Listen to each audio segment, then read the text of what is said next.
Hey everyone, you're here with Laurie from Studio X, and lately I've been really wanting to do a bit of a studio rundown on the equipment that I use, how I go about using it, what it all does, and how I go about making my various types of music that I make. So we'll start with, I guess, the instruments, and then we'll move towards some of the more electronica stuff afterwards.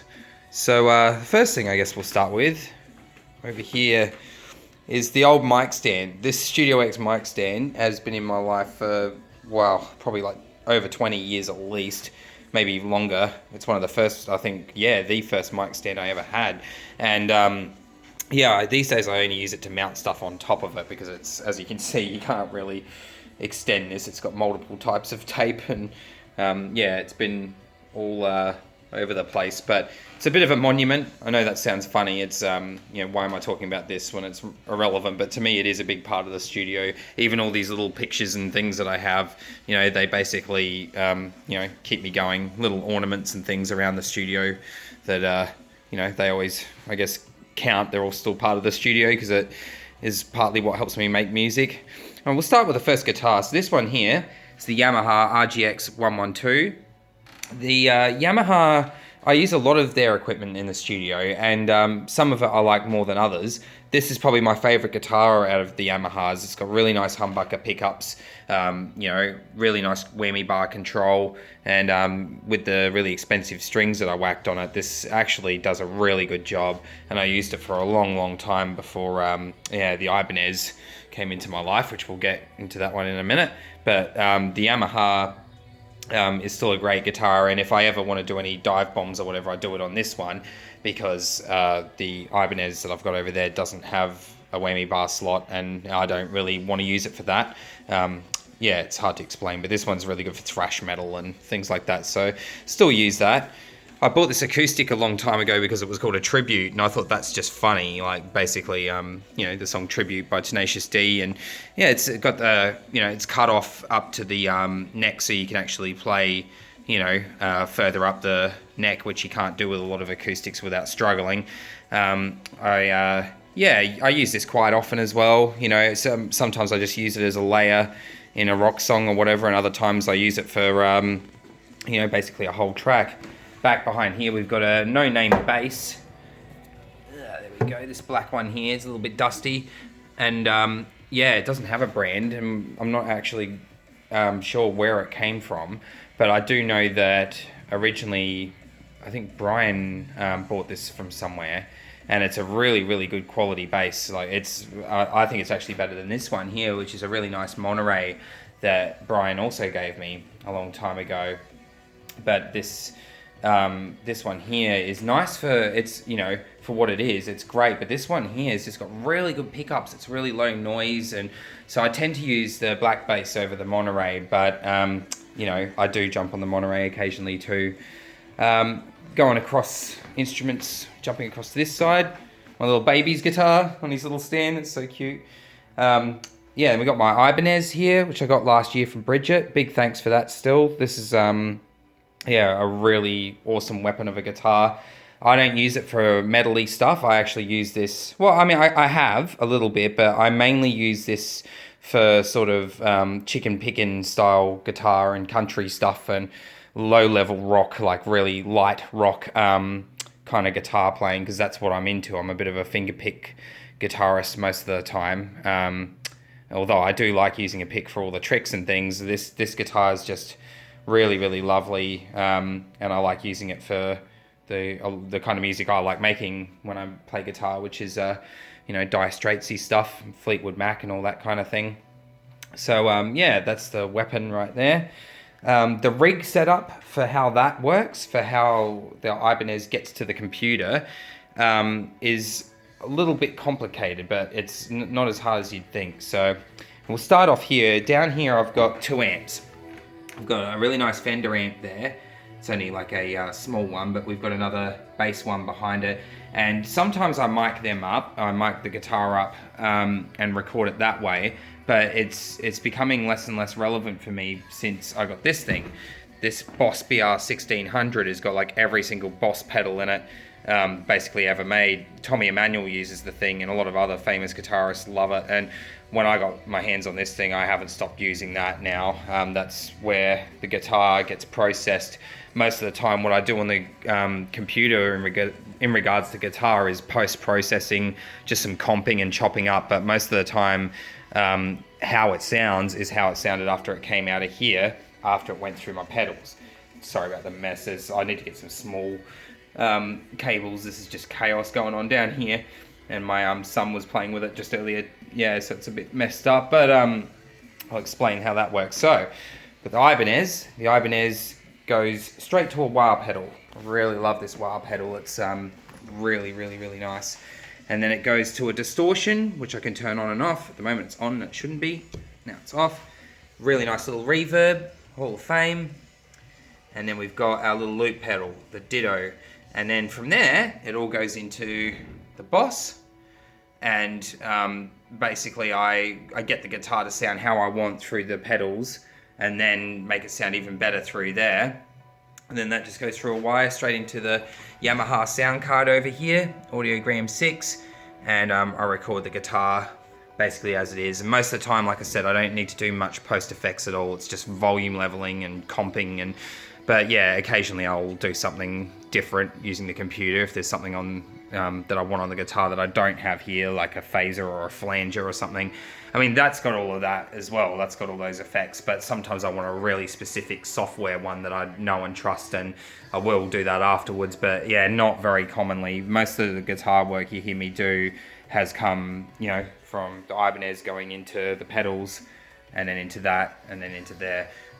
Previously it was the Yamaha over there doing the same thing as the Ibanez is doing. So yeah, electric drum kit. This is a really, really nice DD602 Legend drum kit. It's definitely needs a good workout tonight. I haven't played it in probably a week or two. But yeah, it's a really, really nice electric drum kit. You can use it for anything MIDI. Like if I make a bunch of synth kicks and snares and claps and things and hi-hats on here, I can actually just play them straight off here using MIDI. I've got this little blue MIDI link interface down here, which I use mainly for the drums, but I do use it occasionally for the X Station as well, which I'll get to in a minute. But yeah, this electric drum kit, whenever you hear songs where I've said I've played the drums, even if they sound like, they've been made on a computer, that's probably why. I probably did make them on a computer, but then played them live off here. It does have some nice inbuilt drums and things, but I much prefer to use my own samples or whatever off the computer and load them across and play my own snares and things because they just sound a lot nicer. Moving across to the microphone, so I've actually got in one of these green boxes a really expensive condenser microphone, but I don't use that anymore because that to me is obsolete compared to this thing. I always used my condenser, but it's a bit of a pain in the butt because the condenser has, it's an Ashton and it's got its own power supply, and then you need to run it to the power supply and then run the power supply to the sound card. It doesn't run off phantom power, so it has its own power supply, and it's a lot of extra cords, and as you can see, I've definitely got enough cords around the place. So, my power board back there takes up like basically the whole back of it, and back there I've got just piles of cords and things as well, so it's just an absolute chaos of a situation. But basically what I do whenever I'm doing anything in the studio, I always start with what's the simplest and easiest, and this microphone here, it's just literally running straight into my sound card. The sound card does have a compressor, which I usually leave on. It's turned up all the way there, as you can see. But this microphone is possibly the first ever microphone made by Audio-Technica. It's very, very old. As you can see here, it's Audio-Technica ATM21. Now, I looked this thing up, and the oldest that we can find, records that you can find about this thing on forums and stuff, is that it was probably made in the 60s or 70s. Apparently ABBA used it when they went on tour. And yeah, Brian gave me this thing a while ago, and I couldn't believe how good this sounded. For a dynamic microphone to sound as good as a condenser, if not better. It's just really super clear, and I've used it on stage, I used it in the studio, I've used it for teaching, and yeah, it's just unstoppable, this thing. It's been going for, well, God, 40, 50 years, maybe longer. And it's, just a fabulous sounding microphone. It's really, really easy to use. It's lightweight considering, I mean, it's heavy, but it's lightweight, as opposed to some of the other dynamics out there. And it just sounds immaculate. It sounds fabulous. I've never had any problems recording anything off there. It's always been crystal clear and sharp and doesn't pick up on much background noise. Doesn't even need a pop filter. I barely ever get any "b" or "k" or too much, sibilance, like, any S or, sharp sort of tones. It doesn't seem to record them too much either. It's just all around quite a decent clear mic. So I've opted to use that now because I love vintage stuff as well. Down there, hanging on there, is just a pair of Sennheisers. Not the most expensive pair, but yeah, they're still really, really nice. Arnie gave them to me when I was having troubles with my speakers. And the speakers, as you can see there, once again, something else from Brian. I've got a lot of good friends that trade stuff with me and often just give me stuff or let me borrow stuff. That's really lovely of them. Down there I've got a nice sub as well, but that's not connected at the moment because I live in basically a very thin house. I don't know why I pointed that at the wall, made no difference. But yeah, I live in a really thin house with wooden floorboards, and if I plug that in, it would just be, the cops would be here every 5 minutes. So, but these monitors over here, the Rocket 6, they are really nice on the mid and low range for this size room. As you can see here, it's not the world's biggest room, so it's perfect volume wise. If I turn it up, really, really loud, it's actually too loud, and there's a lot of bottom end, a lot of mid, and plenty of top. So I used to use an old Technics EQ back there to equalize how the speakers sound, but when I had older speakers, but with these you don't need to. They're really all round, just really nice studio speakers. Moving along. So, okay, another thing that I always wanted back, I used to have a small, just a 2-octave version of this, so it basically stopped here. Well, it was actually all of this was over here. And it's got a touchpad. This one here is the full, 48 or 49 key rather version of the Novation X Station. Now, the Novation X Station is a synthesizer that came out, I would have been in my early 20s, I think, or late teens, and I bought it for maybe $2,000, I think, for the smaller one, and this one here was worth like way more than that when this came out.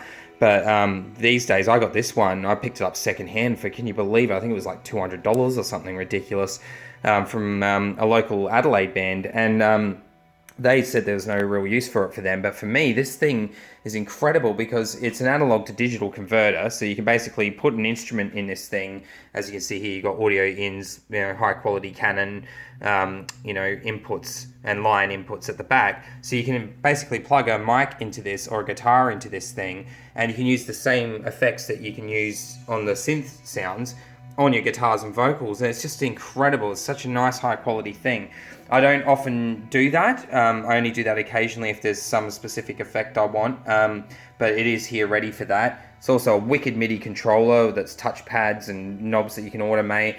But yeah, I mainly use it as an actual synthesizer. I've actually got some software that I recently got that I've found that someone had made that mimics the X Station on the computer, so you can actually control what's happening on here through this and then record it through here.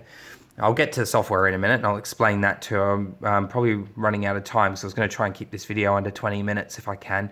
But yeah, basically, if I quickly load one up and show you, this has like made my life so much easier to be able to make the noise on the computer and record it on the computer without even having to move across here, because it's a lot of effort these days, playing around and making sounds on there, when you can just literally, and going through all the menus, because obviously it's got a menu, it's not on at the moment, but it's got a menu, and there's a lot of different things you can do, and I basically find it a lot easier to use this here, which is a software version that someone made, and it's got a bit of a weird outside on it, but I don't care, it works perfectly. This thing here controls the X Station, so, and then I can just record it straight in. Moving across to some DJ stuff. So I've got the Pioneer old DDJ SSB, and it's obviously came with Serato, but I don't use Serato. When I use this thing, when I feel like having a mix or whatever, I actually use. Well, there's a couple of free programs I use. Like I like Mix, but my favorite one to use, I subscribed to Virtual DJ. And that one there runs perfectly with this thing. I don't know why. I've even got a skin for it that's like exactly the same, like a Pioneer skin. So when it loads up, it's like real life mixing. I love it. It's very real time, and yeah, don't have any problems recording or quality wise. So yeah, that's what I use. If you ever hear me saying I've done a DJ mix, it's just off that thing, just the DJ controller, USB DJ controller. Yeah. Moving across to software, I suppose I should probably talk about that because I haven't said much about the software.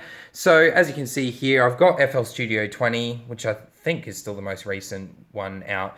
That's the one I use to teach when I'm at the Adelaide Audio Institute, or of course Ableton Live, which I've got on here somewhere as well. But and Traction, it's a nice free one. There's Ableton Live, there's Traction. I love Traction. It's a great free one. I use that pretty much just for mastering these days. It's a great program for mastering, especially with Ozone running through it, which is a plugin. But yeah, FL11, that's what I actually usually use for production. That's my main production suite.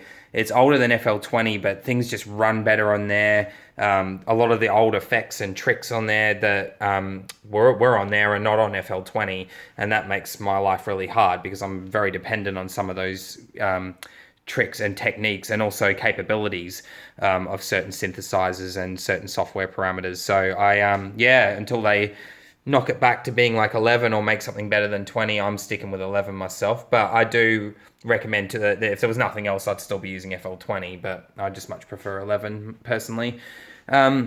And then, yeah, of course, I've got some free programs like running around. I think I've got, where is it, Audacity down there, and, lots of random stuff, as you can see. But, 9 times out of 10, it's just using FL Studio 11 to make my songs, using different software plugins. I've got millions of them, too many to list. Most of them are on my little portable hard drives that I've got around the place. I've got an old computer that's used to be decked out that was full of all of those old plugins and stuff too, and I don't use a lot these days anyway, even though I've got thousands of free VSTs and some, like probably hundreds of bought VSTs. I still end up using the same sort of 10, 12 plugins most of the time, which is like Serum, 3OSC, which comes with FL, Citrus, which comes with FL, Harmor, which comes with FL.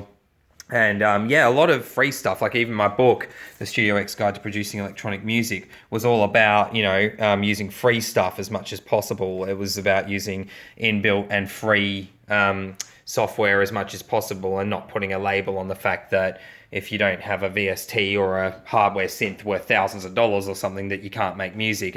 My philosophy is that if you understand how to make music in this day and age, using the technology that's available on the internet, like free VSTs, and even my computer that I'm using isn't the best computer. It's a couple of years old, and it's what have we got there?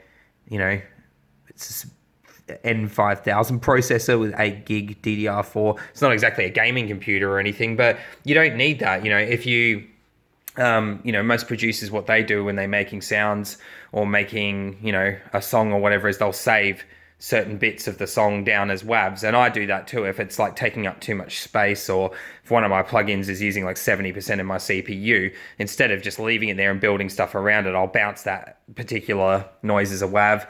Other times I'll make a whole bunch of noises and then just resample them after they're synthesized. But yeah, I'm going to stop going on about it now because I'm nearly at 20 minutes, and I don't want to ramble on because I tend to do that, especially when I'm at the Adelaide Audio Institute and we're learning different techniques. I don't want to become a rambler. Because it's so many things you can talk about with music, and you can go on and on and on and on about it. But yeah, basically that's what Studio X uses, and I'm really happy with all of it. And I'd like to get more. I'm going to get myself a violin soon, and probably a couple more hardware synths when I've got the money. But yeah, I mean, this is a wicked studio where I can record drums, bass, guitar, keyboard. I can basically be my own band and also make techno. So love to all of you, and that's what I use, and hope you love hearing Studio X beats, and we'll talk soon. Mwah.